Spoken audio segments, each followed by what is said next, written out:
Vin Diesel and Dwayne Johnson have had a somewhat troubled past. The two have clashed on set more than once, and eventually the dispute even resulted in the splitting of Johnson's character Luke Hobbs into a spin-off of his own. Additionally, Johnson announced he would in no way return for the 10th Fast and Furious installment. On Instagram, Diesel now posted a picture of the two of them with a fairly long text aimed at getting Johnson to reconsider his decision. Among other things, there's talk of Diesel's children and their uncle Dwayne sending each other well wishes every holiday. Moreover, there is no other actor who would be suitable for the role of Luke Hobbs, according to Diesel's own tone. Then there are the reactions of the fans to the post. Many write that Johnson should pull himself together one more time, especially for Paul Walker and the Fast and Furious family. One thing for sure is that Dwayne Johnson is the highest paid actor in the world and has no need whatsoever to be starring in Fast and Furious 10.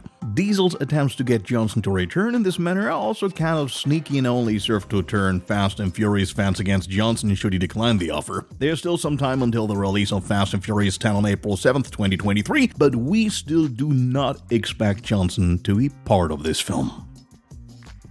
Over 3 years ago, Disney decided to cut ties with its renowned director James Gunn after some controversial tweets. In retrospect, it turned out that many responsible people were disregarded in this decision, and above all, it became apparent that the Guardians of the Galaxy franchise would be better off with James Gunn after all. Meanwhile, Gunn joined rival DC and filmed The Suicide Squad, while Disney tried hard to bring Gunn back for Guardians of the Galaxy Volume 3. Since then, quite a bit has happened, for despite the pandemic, a great deal of work has been done on the third part over the past few months. A few days ago, James Gunn finally revealed on Twitter that filming of Guardians of the Galaxy 3 had begun. Appropriately, Gunn published a small emotional message and a photo of the main cast. In addition to the director, you can see Chris Pratt, Pom Clementieff, Zoe Saldana, Dave Bautista, Karen Gillan, Sean Gunn, as well as Chukwudi Iwuji, who you know from Gunn's Peacemaker series.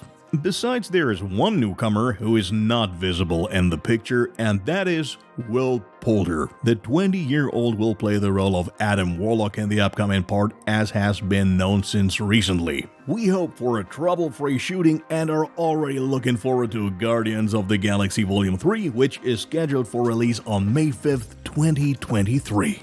Bad news for Star Wars fans.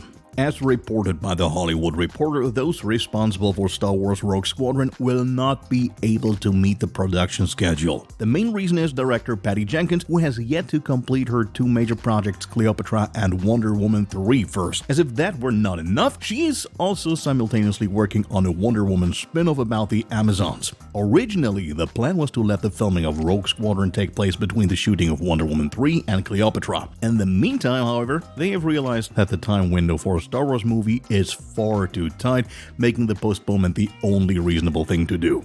The original release date of December 22, 2023 is still to remain important, however. Rumor has it that another Star Wars movie will be released on this date instead. This is supposed to be the film by director J.D. Dillard and screenwriter Matt Owens, which was officially announced in early 2020. At least that's what some fans are speculating, which includes ruling out a project by Rian Johnson on that day due to his involvement with the Knives Out sequel. Dillard, on the other hand, has practically completed his Devotion project and would in theory have time to realize a Star Wars film soon. The plot could then take place in the age of the High Republic, for example, similar to the upcoming series The Acolyte. Of course, it should be noted that this is still pure speculation, since it's neither certain which Star Wars film will take the place of Rogue Squadron, nor what its plot might look like.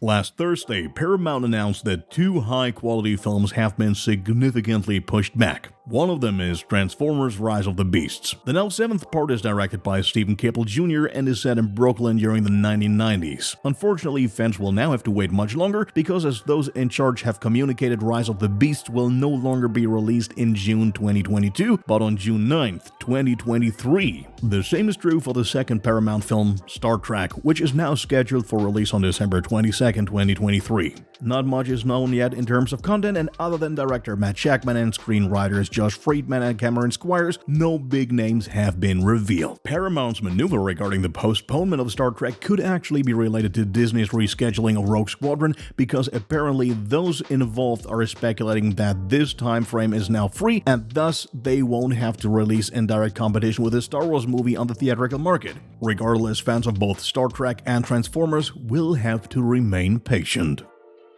The play Harry Potter and the Cursed Child has been a well-known name to many fans for quite some time. The idea of the play comes from J.K. Rowling, Jack Thorne, and John Tiffany and continues the story of Harry Potter 19 years after the epic battle against Voldemort. Harry now works in the magical law enforcement at the Ministry of Magic and is a proud family man. His youngest child, Albus Severus, named of course after the two famous wizards, suffers from being in the spotlight all the time and is looking for a way out of his father's shadow. In an interview with Variety, director Chris Columbus talked about his desires to bring the play to the big screen as well. He said that the actors of Harry, Ron, and Hermione are at the ideal age to star in The Cursed Child. He's referring of course to Daniel Radcliffe, Rupert Grint, and Emma Watson, all of whom are in their early 30s, and that's only a few years younger than their respective characters in the story. The idea of a movie adaptation certainly has its appeal, but there is one major problem with it. The play relies on time travel to earlier events. Two characters who appear in flashbacks are, for example, Snape and McGonagall. Unfortunately, Alan Rickman has already passed away in 2016, and Maggie Smith is 86 years old. Therefore, the question arises as to how an appearance in the movie could be made. Especially with Snape, they're likely to scare off the entire fanbase with both a recasting or an insertion via modern film technology. What do you think of the idea of a film adaptation, and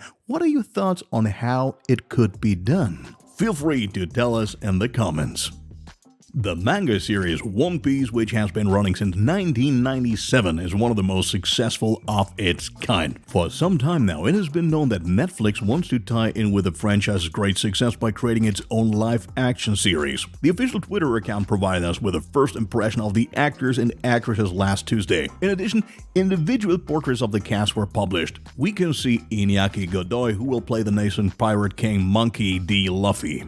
He is joined by Mekenyu as swordsman Roronoa Zoro, Emily Rudd as navigator Nami, Jacob Gibson as craftsman and sniper Usopp, and Taz Skylar as well-dressed chef Zunji. Expectations couldn't be higher given the enormous popularity of One Piece, but the first look at the cast seems promising at least. We can only hope that the series doesn't follow in the footsteps of the Netflix movie Death Note, which was highly criticized by the fan community. Unfortunately, a release date for the 10-episode series revolving around the Straw Hat Pirates is not yet known.